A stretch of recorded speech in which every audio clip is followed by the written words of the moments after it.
Do you sometimes experience persistent coughing, especially at night? Or do you sometimes hear a wheezing sound when you're breathing? Or do you experience shortness of breath even while you're at rest? Or do you sometimes experience chest tightness that makes it very difficult for you to breathe? Probably because you have been exposed to maybe pollen, you've been exposed to fumes, you've been exposed to smoke, or even dust. If you have ever experienced any of the above, or you know somebody who has or is experiencing any of the symptoms I have mentioned, then this video is definitely for you. Ladies and gentlemen, you're welcome to Nurse Ika Show, and of course, I am your favorite host, Nurse Ika. And today we will be looking at asthma attack, or let us broadly look at asthma. From time to time, we have all heard this medical terminology, asthma.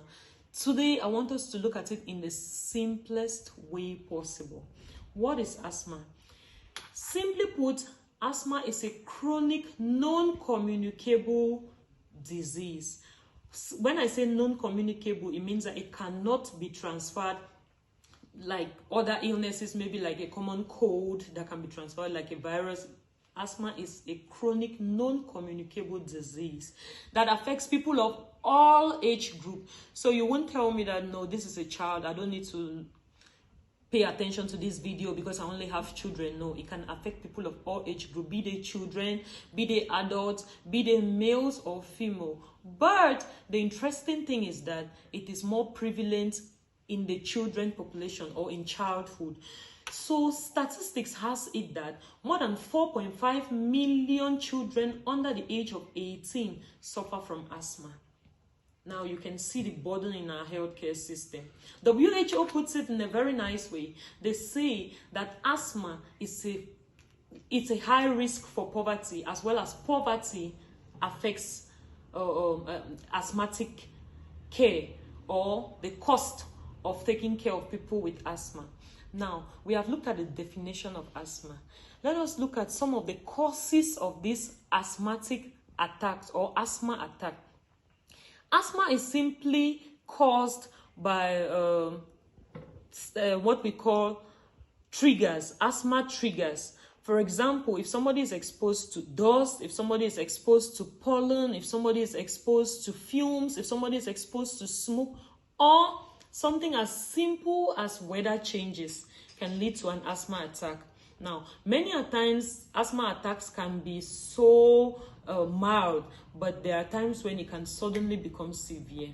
Now, if looking at all of these causes that we've mentioned, the fumes, the smoke, the pollen, the dust, and even the weather changes, what are some of the risk factors? What can we say that if you have one of these things is going to increase your chances of having asthma? Point number one, if you have a close family relative who has asthma, maybe a sibling, maybe your mom, your dad who has asthma, then you're at high risk of developing asthma. If you're also obese, maybe a child is obese, remember I said it is very prevalent, or it is most common in childhood. So if a child is obese, they may have a high risk of developing asthma. Then if we also have people who have childhood defects that affected lung functioning or lung development. For example, prematurity can affect a child's lungs, hence the child may have a higher risk of developing asthma. Then we also have low bed weight babies, children who are born with very low weight, maybe 1 gram or between 0 to 2 grams, then those children have higher risk of also developing asthma. So those are some of the risk factors of developing asthma. Now, how does asthma actually manifest, or what happens in our systems that we find out that we have an asthmatic attack or asthma attack? Now, when your body is exposed to these triggers, they could be environmental, or I've looked at the physiologic malfunctioning. So if your body is exposed to these triggers, what happens is that your body produces chemicals that cause your lungs that causes your lungs, the small air passages in your lungs to become swollen, and they will produce what we call phloem or mucus. So this swelling of these air passages and the production of this mucus is actually what is going to produce these symptoms that we mentioned, like the cough. If excessive mucus is being produced because of the presence of these triggers, then you're going to see that you have persistent cough, because it's a mechanism for your system to try to remove the excessive mucus that is being formed in your lungs.